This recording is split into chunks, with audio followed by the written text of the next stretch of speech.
Welezimidlalo zawonke umuntu abantombazana noma abafana ngowesilisa nabesifazane. Manje ke la kwaZulu Natal besinayo indebe lebizwa ngeHhovisi kaNdunankulu yabantu besilisa iPremiers Cup iFootball. Kodwa uthi uqhamuka umbono ukuthi kube neNetball nayo ehlelwa ezingeni lehhovisi likaPremier lihlelo umnyango wezemidlalo. Ukuba umbono omuhle kakhulu kabi ngoba kwenza nanokuthi amantombazane abonke nemidlalo yawo ayibukelwa phansi noma ithathwa kancane. Siyazi ke netball idlalwa nabantu besilisa kodwa abantu abaningi abadlala netball abantu besifazane ngamantombazane. So ke kubenza ukuthi babone ukuthi kwi-society ba important as boys as males.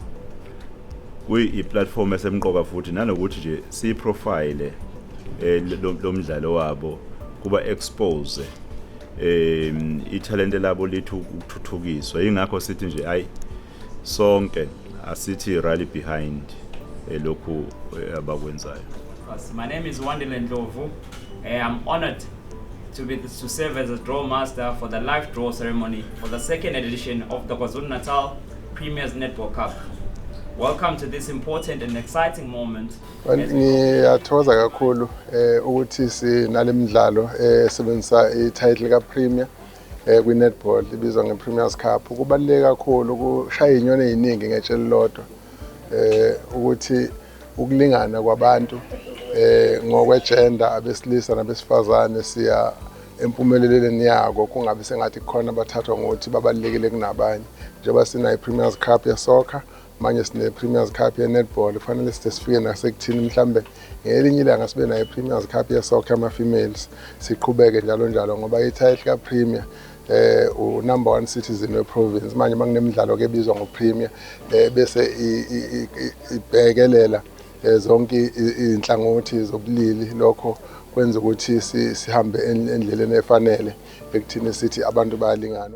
Ilokho kuphawulayo phela mangabe ngithi kufanele balingane nawo wonke umuntu ngoba isikhathi esiningi abantu abahlukumezayo abantu besifazane nezingane ingoba sobebabona njengabantu abangaphansi kwabo.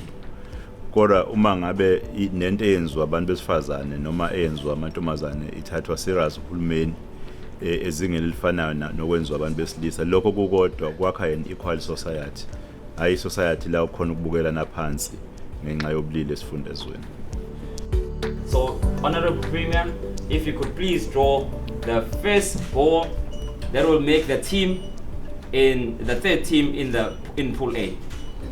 Kubaluleke kakhulu kwi-development thina kwi-department sabantu be-sports development kuyalithuthukisa ikhono, kuvumbulula amakhono emazingeni lawa esiwafisa impela igenge lesakhula eseyincane ikhule nekhono layo kahle silibuke silithuthukise silipholishe senze ukuthi isport sibe into ehamba phambili KwaZulu Natal nase South Africa. Kodwa ke futhi nakhona nje kuthini ke ukugcina umgomo wethu we-healthy lifestyle, umgomo wethu ukuthi sithuthukise umnotho ngoba masiya ezingxenyeni zonke ze-province ukufika insuku ezine kwabadlali nakho ukubhekelela zonke izinto ezinjengalezo nanokugqugquzela ke ukuthi abantu basithande isport kwi-province singagxili kuphela emadolobheni amakhulu kodwa sibone isport sihamba naso sonke isifundazwe.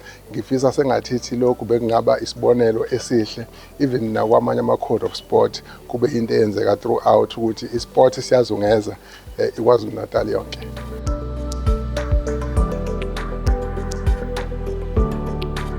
But over and above that, we appreciate the support that we received from the Sport Confederation led by Babu Macingwane under the MEC Ubabu Kaula, and most but not least the Premier, who for the second time around, as busy as he is, but he always makes time for netball, especially for doing the draw, and also for the second time he also made the commitment into supporting netball in particular to be able to grow from the strength that we are implementing this program. We understand it's still a new concept, it's a new program, but the fact that we have our fathers in this province in sports, led by the Premier, assuring us the support that what we need.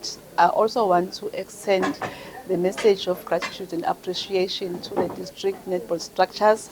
We know how difficult it is to prepare for this tournament, but we are happy that today we are here and we are launching it, and we know that indeed on Thursday will be all going to Mhlabuya Lingana and start our event, and we hope that it's going to be the better year this time around. Thank you so much for the support.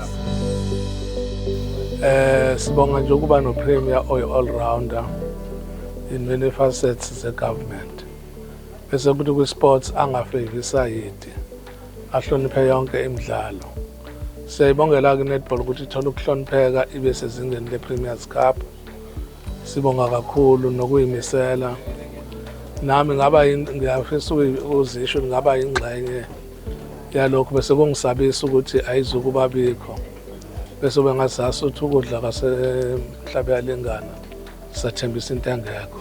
Sibonga uPremier no-MEC abayenze abayi-reality sithi phezu kwabo. Siyazi ukuthi enye inhloso ezinkulu esibhekene nazo ukuthi senze le program ukuthi isinikeza i-opportunity ukuthi bonke abadlali be-netball ku-province yaKwaZulu-Natal bathola ithuba elifanayo. Lifana kanjani ngoba akekho umuntu ongezukuza because of any financial problems, because the government has taken responsibility in assisting where there are problems. They are there to support, and leyo nto inikeza ukuthi bonke abadlali bathola ithuba lokuthi but stand a chance on opportunity to be selected, because siyazi ukuthi out of these games sinikeza ithuba elilinganayo nelifanayo ukuthi abadlali baveze amakhono abo ukuze egcineni sikwazi ukuthi sihlunge sibe nabadlali abazomela iprovince yaKwaZulu-Natal uma siyocompete njengeprovince yaKwaZulu-Natal.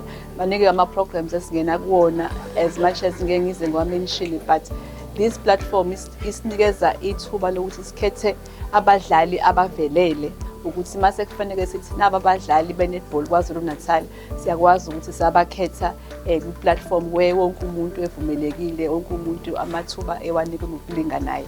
And kuyasiza ukuthi noma i-netball siyikhulise ey'ndaweni ey'semakhaya nasemadolobheni ku-provide i-opportunity ethi ayilingane ukuthi umuntu angasali ngemuva ngoba nakho ethi enqhamuka emakhaya, but le program yenza ukuthi wonke umuntu athole ithuba elilinganayo ukuthi azoparticipate aveze ikhono lakhe. Be it coach, siyababona ucoach abasha, abadlali siyababona, nama-umpires ngokunjalo siyababona nawo ukuthi ayalithola ithuba lokuthi ayiveze kumakhono abo.